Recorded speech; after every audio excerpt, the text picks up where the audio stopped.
Olá, sou o professor Rogério de Souza, junto com o Instituto Supera, nossa terceira aula de História de Israel. Agora o povo de Israel já não é mais o povo de Israel.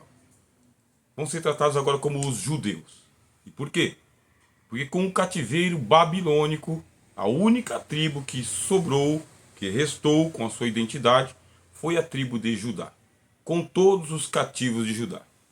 As outras tribos, as chamadas 10 tribos perdidas, de fato foram espalhadas pelas nações. Os livros que são extra-bíblicos dizem que eles foram para as regiões da Ásia e da Europa. Portanto, eles foram para a Eurásia. E da Eurásia foram para as regiões da América do Norte, América Central, América do Sul, mas isso é totalmente improvável. As fontes extra-bíblicas, quer dizer, das tradições do povo de Israel, mostram que eles foram inclusive para o continente africano. Hoje, com as tecnologias da genética, está se fazendo um remapeamento de DNA para poder saber a aproximação genética que existe entre os judeus da tribo de Judá e o aparentamento com os outros israelitas também. Eles deixaram de ser nação, voltaram a ser o povo, mas agora o povo judeu. E, indo para a Babilônia, levaram consigo os livros sagrados. Quais são os livros sagrados que levaram? Levaram a Torá de Moisés e os livros históricos e proféticos desde os dias de Samuel até os dias de Ezequiel. Chegando em Babilônia, eles foram levados na primeira, segunda e terceira leva para a Babilônia. Diz, tanto a Bíblia quanto a história, que Nabucodonosor deixou lá nas terras de Israel somente os paupérrimos. Miséria total. Ficou uma devassidão. O Jeremias diz que virou um ermo. Tudo ficou entregue às traças, aos chacais. Uma devassidão total. Nabucodonosor não colocou ninguém para morar na terra, deixou lá. Ao contrário do rei assírio, que tinha lhe enviado povos para poder habitar nas terras de Canaã. O que a gente sabe é que os samaritanos tomaram conta de toda aquela área ali. E o próprio Jeremias acabou indo passar os seus últimos dias lá no Egito. Uma nota importante dentro da história de Israel é você saber que sempre houve, dentro do Egito, uma comunidade de israelitas. Mesmo nos dias em que Moisés tirou toda a turma do Egito, ficou uma comunidade de israelitas lá dentro. Obviamente que com uma religião mista, não a religião de Abraão. E depois, sempre houve um consórcio entre a nação de Israel e a nação egípcia, permitindo um intercâmbio entre israelitas e egípcios. Quando aconteceu a invasão de Israel por Nabucodonosor, também a intenção de Nabucodonosor era avançar sobre o Egito. E lá no Egito havia uma comunidade de judeus. A história, ou as lendas, ou a tradição, diz que Jeremias passou seus últimos dias com essa comunidade judaica lá no Egito. Outros dizem que não, que ele morreu nas terras de Israel mesmo. Agora, do cativeiro babilônico, o que eles podiam fazer? Organizar a vida religiosa dos judeus. Os anciãos, junto com Ezequiel, sacerdotes, organizaram a Bíblia, que vai se transformar em Tanakh, ainda não é a Tanakh, mas já é um protótipo da Tanakh. Eles organizam o culto com as sinagogas, que são casas de estudo, não propriamente casas de culto, mas casas de estudos da Bíblia, com culto, obviamente, né? Leitura dos salmos e rezas que vão acontecendo. E vai se organizando o judaísmo, faz parte do judaísmo antigo. A canonização dos livros. Ezequiel diz que ele teve visões. Daniel também teve visões. Depois Zacarias diz que tem visões. Os profetas estão dizendo que estão recebendo visões, mesmo estando lá na terra do cativeiro babilônico. Um cativeiro que demora praticamente 2 gerações, 70 anos. E vem uma explicação do livro de Jeremias Por que demorou 70 anos? Deus trabalha com esses números.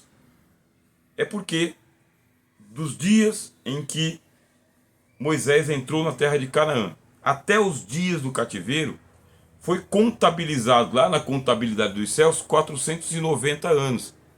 E o povo de Israel não guardou os sábados. Eles ficaram trabalhando de domingo a domingo, quer dizer, todos os dias da semana.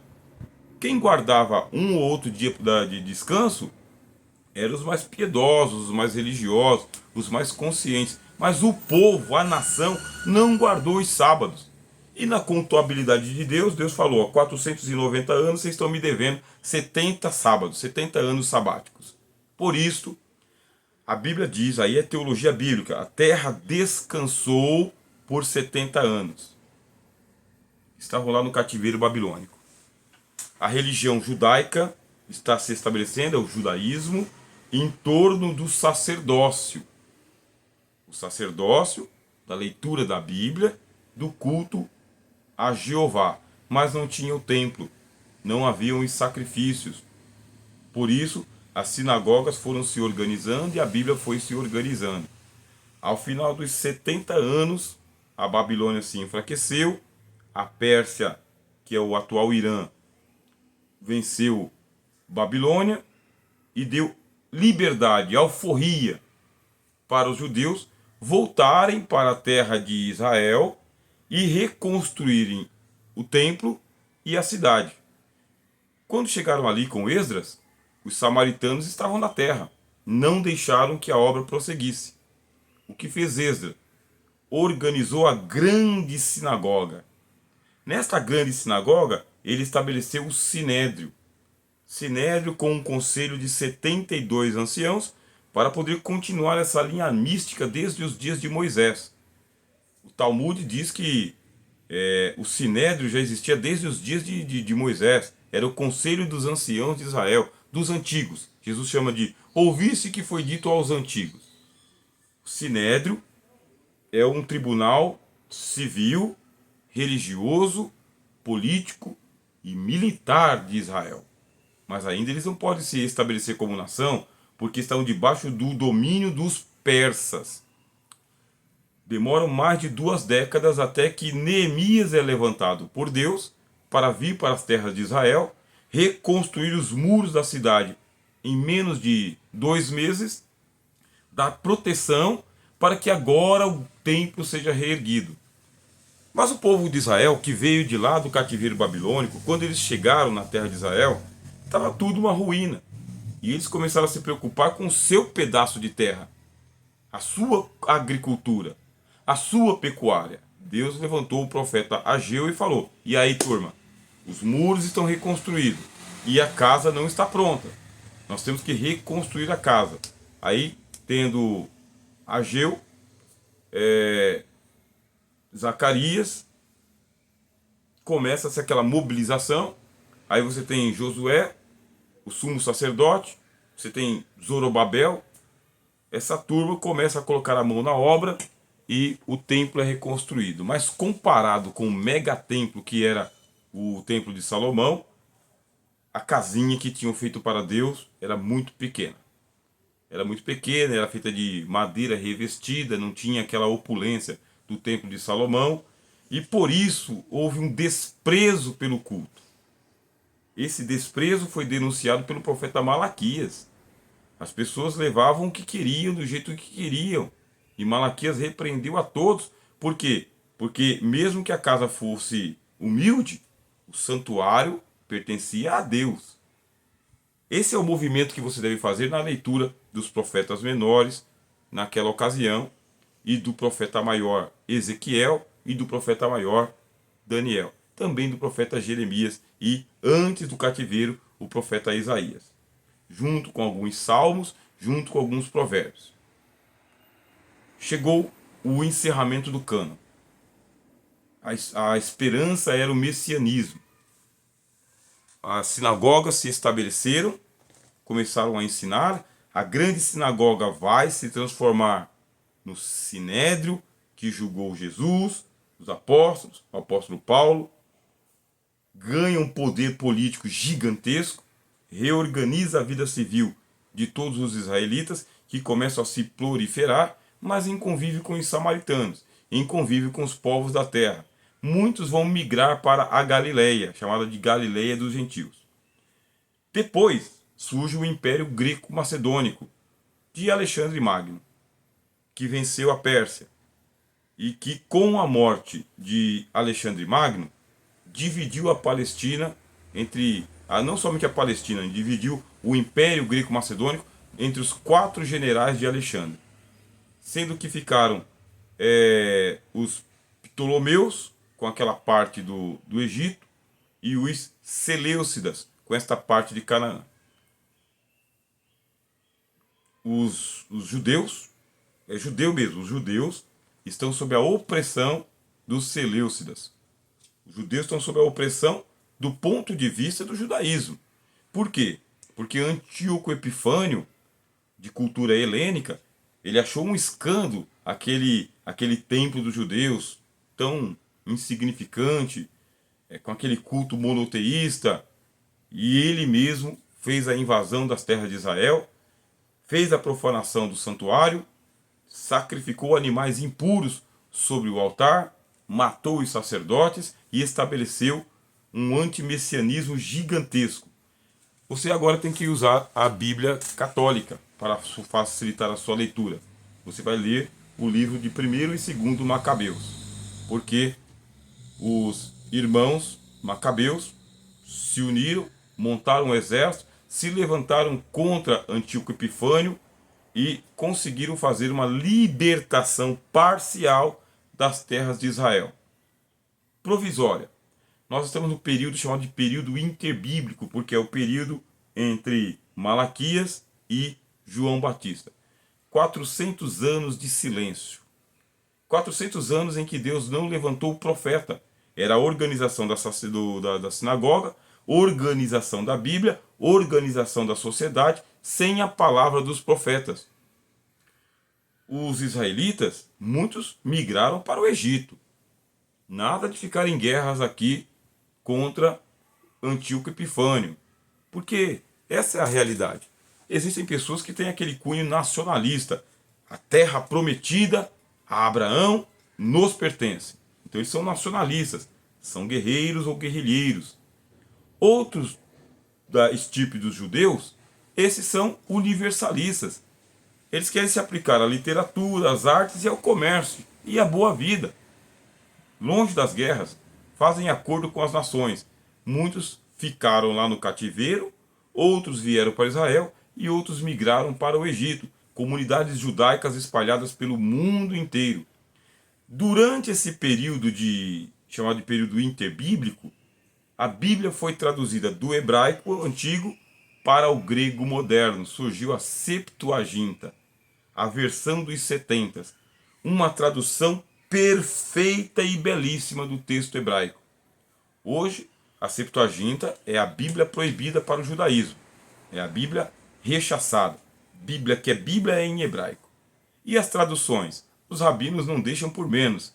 Os rabinos citam as traduções e corrigem o texto e dizem: as traduções estão erradas. A única Bíblia que é Bíblia é a Bíblia hebraica. Essa aqui é Bíblia. Essas aqui são traduções, que existem vários erros de tradução.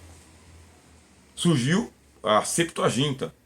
A Septuaginta é a versão dos 70. Aí você tem as lendas em volta do texto. São lendas que elas são dignas de muita confiança, embora que tenha alguma desconfiança.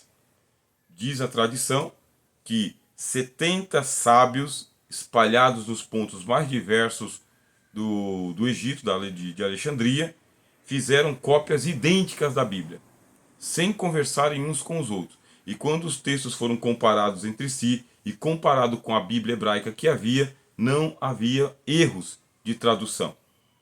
A Septuaginta era uma Bíblia tão inspirada e canônica quanto a Tanakh dos judeus. E ela foi utilizada por mais de 500 anos. Ela foi utilizada nas sinagogas, era utilizada no culto, na pregação.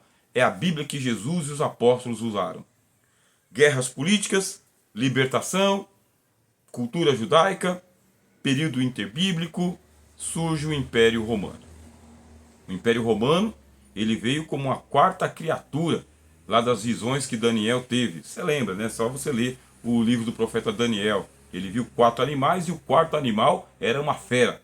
Era um animal híbrido que veio solapando todos os reinos anteriores a ele.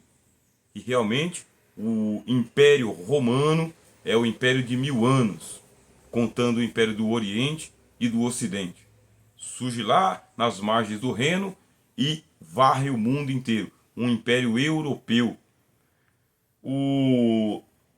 Quando chega nas terras de Israel, domina, né, as terras de Israel, e Roma tinha uma estratégia militar de ocupar a terra e colocar um governante que fosse líder daquela nação. Ao invés de colocar um imperador romano, um governador romano, colocava um governador ou um rei que era reconhecido pelo povo e simplesmente cobrava os impostos desse povo vassalo e colocava as guarnições de soldados para garantir a coleta de impostos e o domínio do Império Romano. Foram criadas diversas cidades romanas na terra de Israel, entre elas Cesareia. Cesareia era uma pequenina Roma, uma cidade opulenta, aconchegante, confortável e segura que tinha ali na Palestina, justamente para poder recepcionar aqueles que vinham em nome de Roma. Cesareia. Mas a Galileia era um problema, porque a Galileia era um mesclado de povos, desde os dias do Império Assírio, o Império Babilônico, o Império Grego, até aqueles dias. A Galileia era uma mescla de povos de todas as nações, que falavam todos os dialetos, todos os idiomas, tinham as mais diversas culturas, as mais diversas religiões, mas não dava tanto problema assim. Levavam uma vida de pescadores, de comerciantes, uma vida mais pacífica. Aonde que estava o pavio de pólvora? Jerusalém, ali que era explosivo, por causa do templo, por causa da opulência, por causa da espiritualidade também. Quando os romanos chegaram, aí eles empossaram Herodes o Grande, Idumeu. Esse Idumeu, ele vem das origens de Edom, ele era um edomita. Quem que é o Edom? O Edom é aquela região onde ficou o Esaú. Então o Esaú casou-se com as edomitas e tornou-se ali um dos príncipes de Edom. Aí vieram os edomitas até que essa palavra vira Idumeu. Herodes o Grande é um edomita, é um idumeu. E ele é chamado de o Grande porque ele é um vassalo de Roma. Ele não quer perder a coroa dele. Ele é subserviente a Roma e representa a Roma. Mas ele está irmanado com os judeus. Embora que os judeus tinham ódio dos idumeus, mas tinham que tolerar. O que faz o Herodes? Herodes impõe um império de terror, de chacina, de genocídio. É que essa palavra genocídio ela é atual, ela não é da antiguidade. Então ele é um facínora, ele impõe o império do terror, cobra pesados tributos do povo de Israel, repassa esses tributos para Roma e uma parte vem para o seu templo opulento. Herodes ele fez assim uma modernização de Jerusalém. Ele fez uma modernização de Israel, que era chamada de Judeia. O nome Judeia é um nome com os quais os romanos batizaram as terras de Israel. A Judeia, dos judeus, judeus mesmo. E sempre haviam insurreições. Haviam aqueles que eram anti-romanos, os zelotes. Haviam aqueles que eram herodianos, serviam no palácio de Herodes. Havia a seita dos fariseus, que nasceu lá na grande sinagoga nos dias de Esdras, junto com os saduceus, que eram a casta aristocrática dos endinheirados de Israel. E o grande povo, a grande massa. Surgiram também os essênios, povos que, homens, né, comunidades de judeus, que não se conformavam com a vida opulenta do povo de Israel lá no templo. Uma casta sacerdotal que se separou da comunidade de Israel e foi para os desertos. Quer dizer que você tem a terra de Israel mesclada de um monte de judeus que estão uns conflagrando-se contra os outros. Não tem paz na terra de Israel.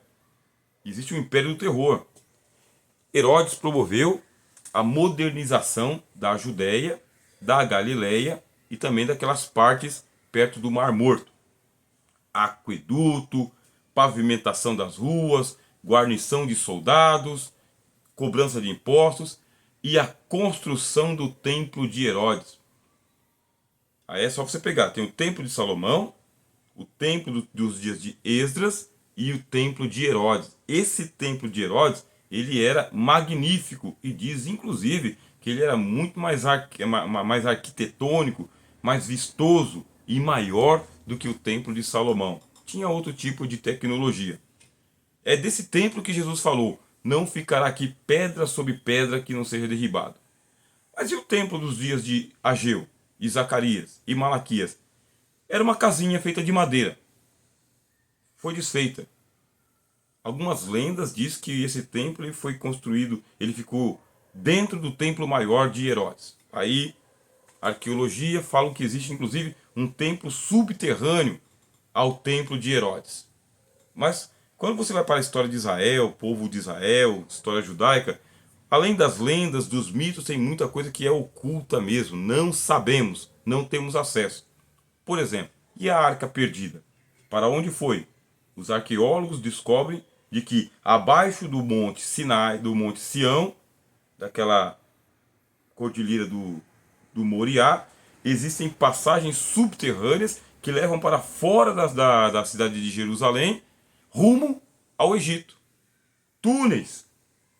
E vem as lendas de novo, os mitos dizendo que Salomão já projetou essas passagens secretas, porque quando futuramente Israel fosse invadido, a arca não poderia cair nas mãos dos inimigos e os sacerdotes deveriam levar essa arca para uma região segura. Aí dizem que foi levado para a Etiópia, para as regiões onde havia aquela rainha de Sabá com a qual Salomão se casou de fato e de verdade.